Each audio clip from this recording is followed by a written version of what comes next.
Well, I'm glad to be up here in front of you all and back again.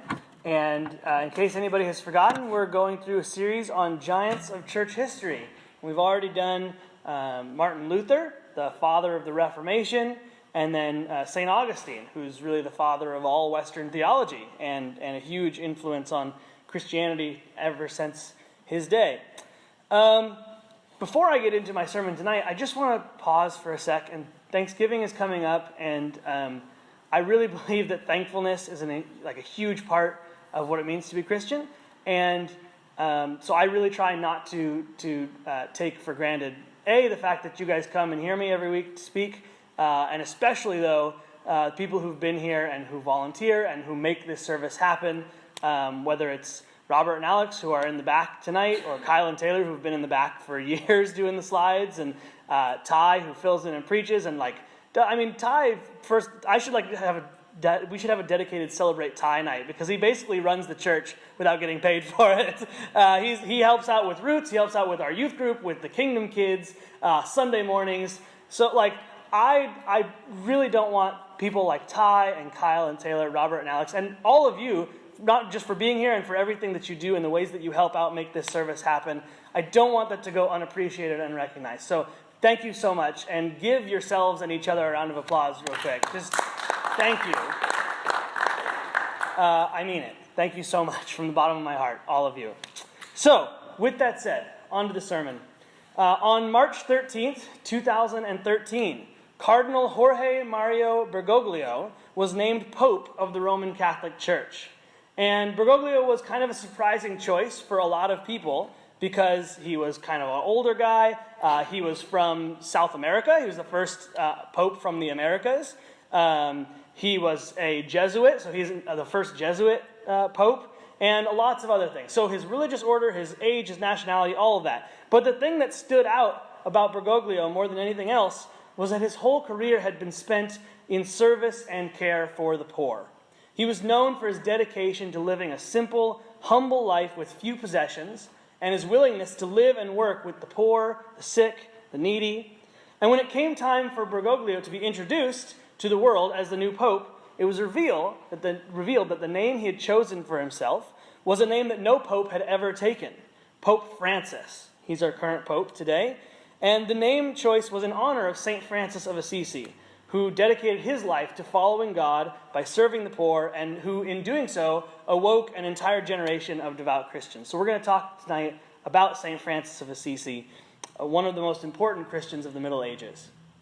So the man that we call St. Francis, or Francis of Assisi, was born Giovanni di Pietro di Bernardone, that's the only time I'm going to say his name tonight, in either 1181 or 1182 AD, we don't know exactly which year, in the town of Assisi, which is in northern Italy.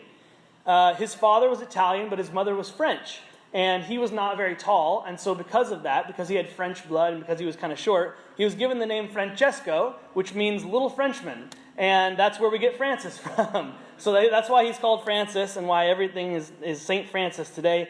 It's his nickname. And Francis' early life is actually quite a bit similar to Augustine's that we learned 2 weeks ago, in that Francis was kind of spoiled, and he just did his own thing, and he ran around doing whatever he wanted for most of his early life, his youth. He was very self-centered. His father was a wealthy cloth merchant, and Francis loved fine clothes, good food, all of that stuff, expensive parties. And so even though he was raised a Christian, by the 1100s, obviously Rome and Italy and the whole of Europe was thoroughly Christian, but he was one basically in name only. He didn't really follow God much. His life did not really bear any marks of real faith. In 1202, so at about 20 years old, Francis went off to war. War was a pretty common facet of life at the time. But while in the army, he was captured, and he spent the next year with some of that time in captivity and some of it at home, dealing with illnesses that he sustained in the war and in his captivity. And during that time, his spiritual conversion began.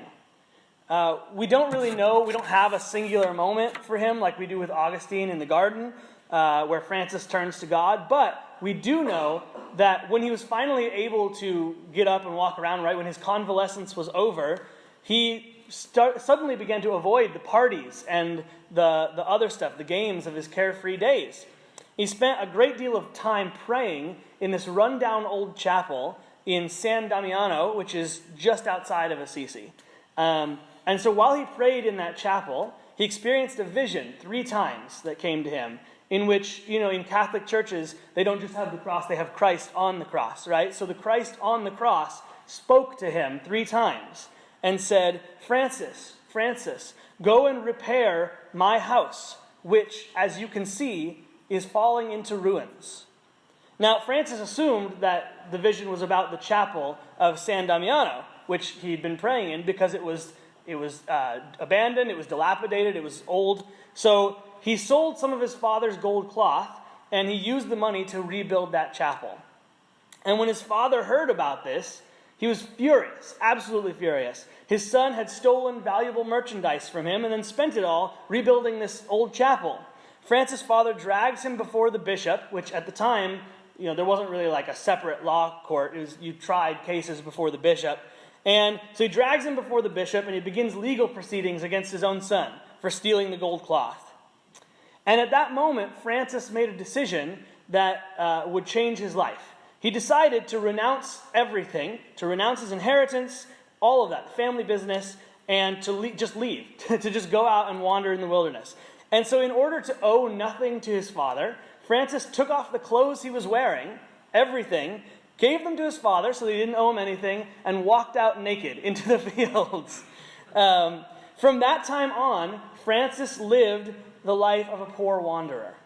One day, when he stopped in a church, he heard the words from Matthew 10, which are in your bulletin, but I'll read them for you real quick. As you go, proclaim this message: the kingdom of heaven has come near. Heal the sick, raise the dead, cleanse those who have leprosy, drive out demons. Freely you have received, freely give. Do not get any gold or silver or copper to take with you in your belts, no bag for the journey or extra shirt or sandals or a staff, for the worker is worth his keep. Francis took that message to heart, and he made a vow of chosen poverty. He chose to live as simply as possible in imitation of Jesus, and carried nothing with him. And he also began to see that Jesus chose to identify with the poor, and so he took the complete vow of poverty. He lived only by begging for food, and he also taught others as he traveled. So he would get money basically just by begging without actually working any job. He also, though, he didn't just beg money for himself. He begged money and then he would give it to other poor people. He would give it to the poor. And so he spent a lot of his time helping those who lived in abject poverty. He had no possessions, and he spent a lot of time in nature. St. Francis eventually became named the patron saint of animals. And a big part of that is that even later into his life, when he'd founded this big monastic order, and we'll get to all of that, it was said that Francis would spend up to half the year in nature, in the natural world, away from people and cities, praying and communing with God. Francis loved God's creation. He loved the earth that God had created. He never ceased to worship God for the things that he had made. Earlier this evening, we sang All Creatures of Our God and King at the top of the night, and those words were written by St. Francis of Assisi. That's a hymn that we have from him. The melody is not from him, but the words are. That hymn represents Francis's love of nature and his desire that the whole earth, not just humanity, should give praise to God. There's a famous and kind of funny story about St. Francis when he's trying to decide at one point in his ministry whether he should just retreat into nature altogether or if he should go into the cities more and spend less time in nature. And his followers are trying to convince him to, hey, you need to be preaching the word. That's what you're such a good preacher. We need you preaching the word. And so Francis, in a fit of inspiration, runs up to a flock of birds and begins preaching the word to these birds. He just starts preaching to the birds, and the story goes, the legend has it, that these birds, none of them flew away, none of them ran off when he ran up to them, but they sat there and they listened, and none of them flew off until he had made the sign of the cross over them at the end of his sermon. Now, I don't know if that story is true, but it's a great story, and I have no reason to doubt it. Some miracles happen every day. So the story then says, though, that when he came back to his friends after preaching to the birds, he started to accuse himself of negligence. He said, I can't believe all this time I've been neglecting the birds. I haven't been preaching to them all this time. So Francis loved nature, right? He believed that all of God's creation should be worshiping God, and all of God's creation deserved to hear about what God had done through Jesus. But despite Francis's love of nature, he couldn't remain entirely out of human society for his whole life. By 1209, so about 7 years after he'd made this, 6 or 7 years after he'd made this grand commitment to wander, he had about a dozen friends and followers who were imitating his lifestyle, who were living like him with the vow of poverty and all of that. And so Francis decided that he would found a monastic order, which meant basically that the church would officially support his ministry, and they'd become official monks of the Catholic Church. And to us, that doesn't really sound like a huge deal. Like, why not just keep doing your thing? But back then, like, having permission or not permission from the Pope was a huge deal for your order. Not only because it gave you legitimacy, but also because if you were doing something that the Pope didn't approve of, you could be declared a heretic or run out of town whenever people wanted to, all that kind of stuff. So it's really important that the Pope, or the Catholic hierarchy at least, signs off on your monastic order. But there was a problem for Francis, and that was that he wasn't just, out there living like a hermit, caring for the poor. By doing that stuff, he was challenging directly the structure of the Catholic Church. Because by that point, the Catholic Church had become this hierarchy that was making a ton of money. Bishops and cardinals and popes over the centuries had amassed just incredible wealth through their church offices. It comes probably, I assume, as no surprise to any of us that people in power abused that power to get rich. That's not a shocker. And unfortunately, as sad as it is, that was happening in the church in the Middle Ages a lot. And so these bishops and cardinals and the popes in Italy and in Europe in the Middle Ages were perfectly content to oversee the church and live comfortable lives of wealth, until along comes this voice of the wilderness outside of Assisi, living in poverty and caring for the poor, and he's making them all look bad because he's living like Jesus and they're not. So you can see why it would maybe be a bit daunting for Francis to go to Rome and seek approval for his monastic order. Because if the Pope were to approve what Francis is doing, it's basically an acknowledgement that the way he's living, the way the cardinals, the hierarchy of the church is living, is antithetical to Christ, because Francis's whole mission is to live like Christ, the way that Jesus did. Now, the Pope at the time was Pope Innocent III, which was a good thing for Francis, because even though he had inherited a lot of wealth from previous popes, he was kind of uncomfortable with the way things were. But he wasn't the kind of person who was going to do anything about it on his own, but he felt sort of the tension. He was trying to live into it. He wasn't about to change the status quo, though. And so when Francis came to him for permission to start his monastic order, he came in his beggar's clothes, right, wearing, his stuff that he'd been out on the road in for years. And the story goes, again, another sort of anecdotal story, who knows how true it is, but when Pope Innocent saw Francis, he told him, "You look like a pig. You should go wallow among the pigs." And so Francis, rather than taking the obvious insult that was meant to be and leaving, goes outside, finds a pigsty, rolls around in it, comes back to the Pope and says, "Father, I've done as you ordered. Now will you do as I request?"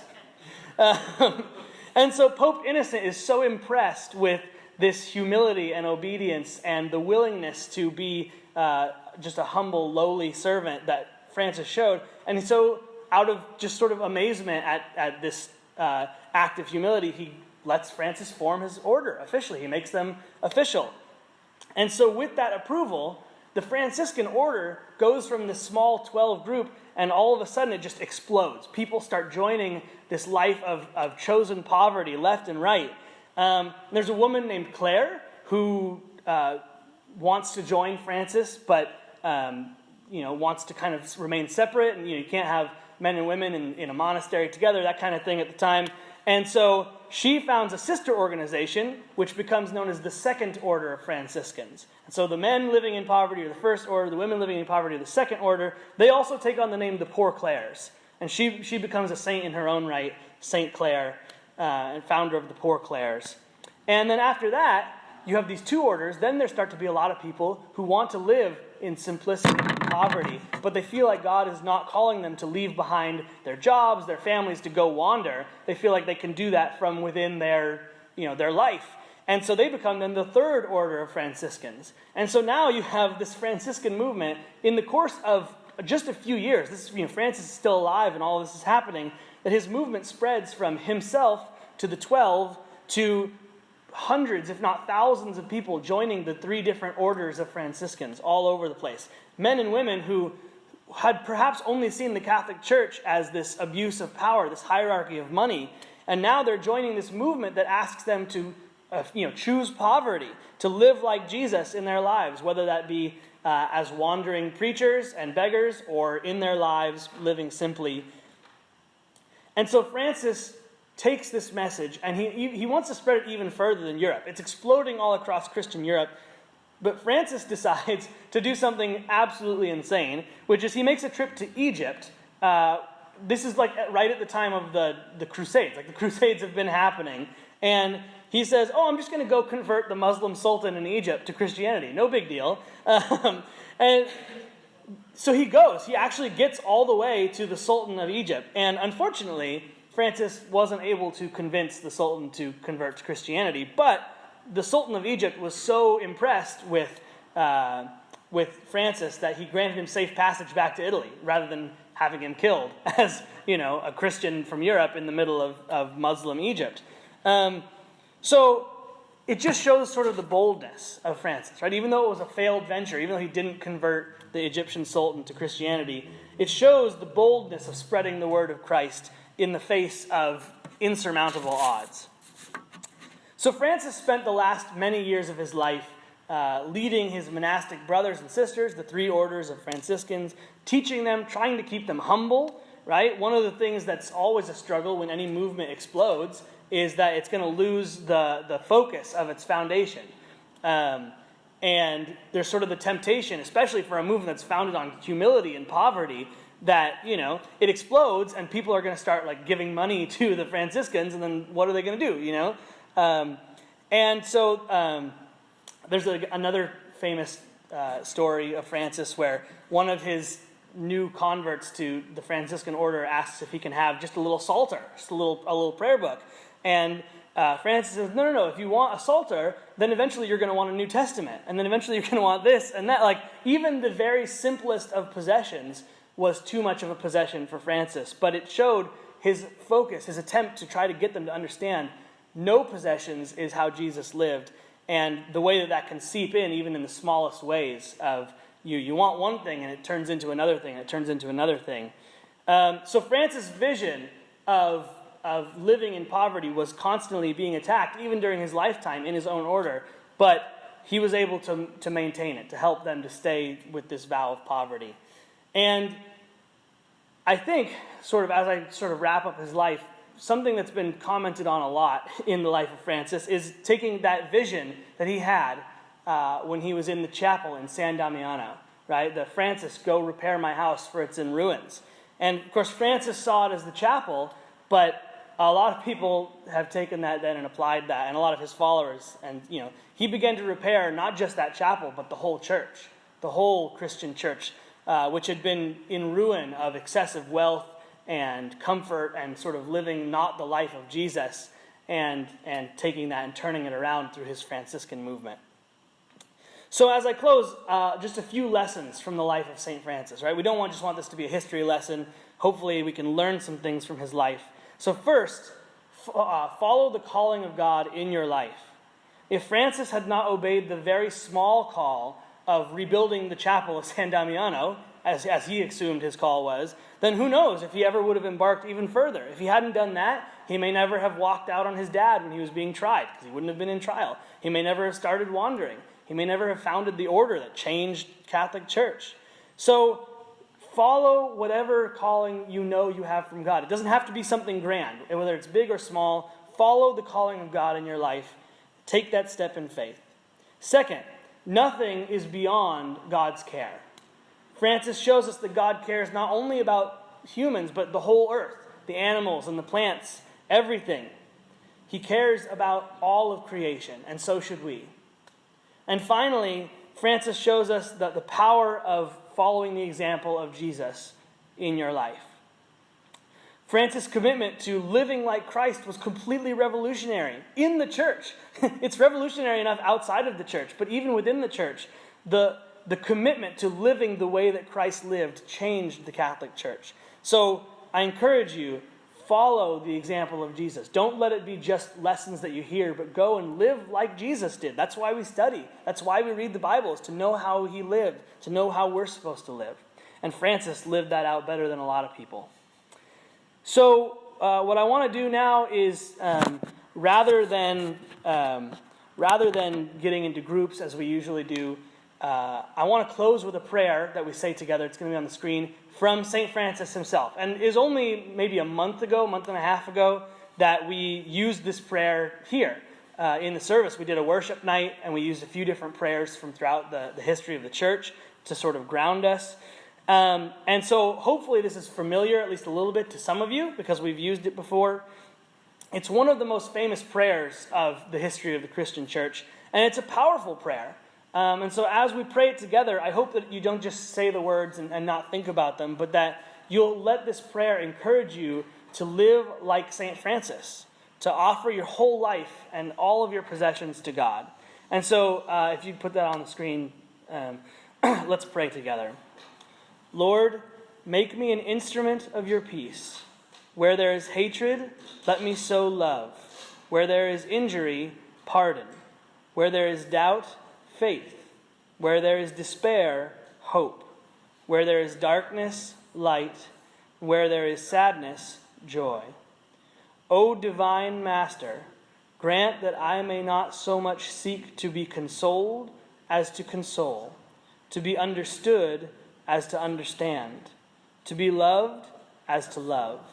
For it is in giving that we receive, it is in pardoning that we're pardoned, and it is in dying that we are born to eternal life.